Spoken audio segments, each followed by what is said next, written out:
20 years ago, somebody lent me a book which I read. It was a book of the type of feminism that is not so popular these days.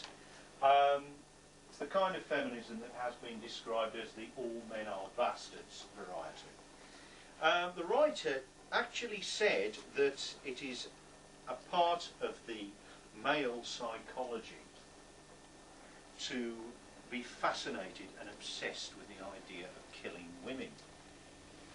And I thought, good God, you know, this can't be true. I don't really think it's true. It has to be said that the fierceness of the woman's writing was such that she almost carries you along with it, and you're taken into this nasty world of hers.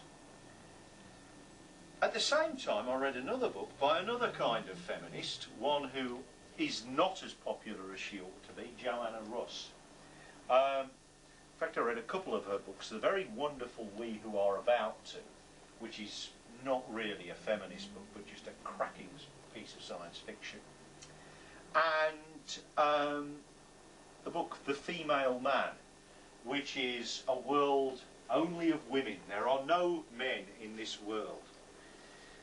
And I put the two together, and I thought, well, hang on, we've got this woman saying that men want to exterminate women, and we've got this woman writing a book that says, that postulates an all-female world. If you were wanting to be really feminist, wouldn't you be postulating an all-male world and showing how bad it is? Wouldn't that be the right way to go about it?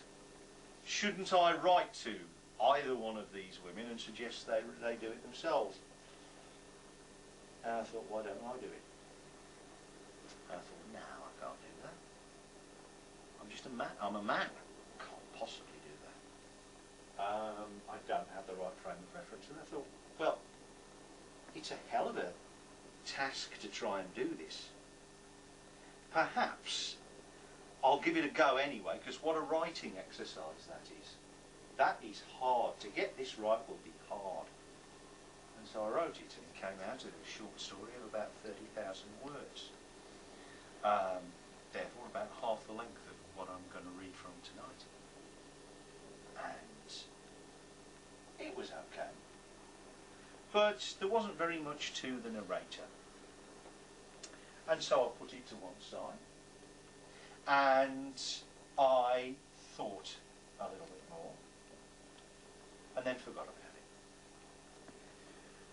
About 4 years later, when I was dangerously ill, and when a friend of mine had recently died of a heroin overdose, I was feeling sufficiently miserable that I required something, some outlet for the way I was feeling. And I thought, well, let's have a look at this story.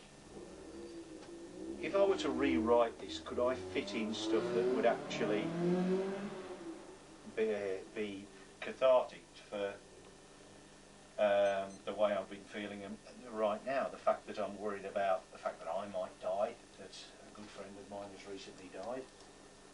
I'd certainly got the emotional equipment to do this, and so I did it. And in doing so, I had to put myself inside the head.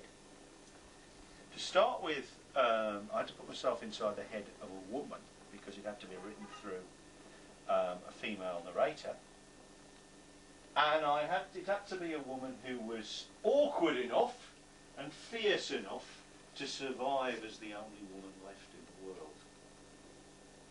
At the same time, it could not be the kind of all men are bastards feminism that I had previously complained of, because she's got to be hidden. I guess you'd call it Anne Frank style, although I've tried to minimise any parallels between this and any real tyrannies or dictatorships. She's got to be hidden, and the people who are doing the hiding are going to be men. So for the plot to actually work, it can't be completely anti-male.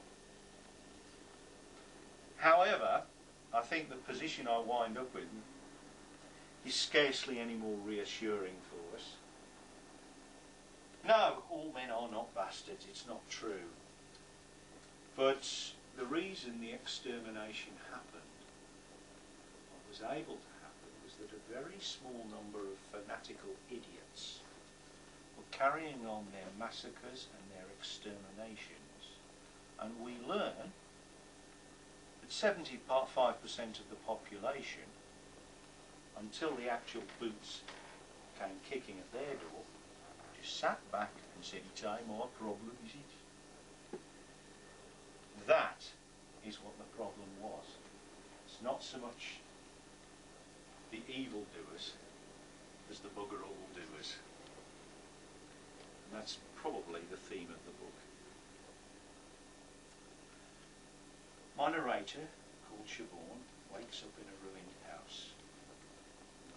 She discovers the body of a drug addict, who she will discover is the man who revived her from an artificial coma that has gone on, preserving her at the age of 33 for about 70 years. The man who revived her, Norman, she will learn is a complete and utter, was a complete and utter psychopath. And his motives for reviving her cannot have been good. He had a collection of women, all preserved in cryogenic suspension, suspended animation, call it what you will, in his cellar. A bit like Bluebeard. She wakes in his house, discovers his body, and realises that he's died only a few moments before she has regained consciousness. She does not know that she's been in a state of suspended animation, and she does not know that 70 years have gone by. She knows nothing about the misogynist movement, the Paulites, who have ruined the earth in her absence. She knows only that she's woken in a ruined house, and as she wanders the countryside, there's only more ruins, with lots of bodies. Most of them she can't help but notice, from the fragments of clothing still clinging to the skeletons. Most of them are female bodies.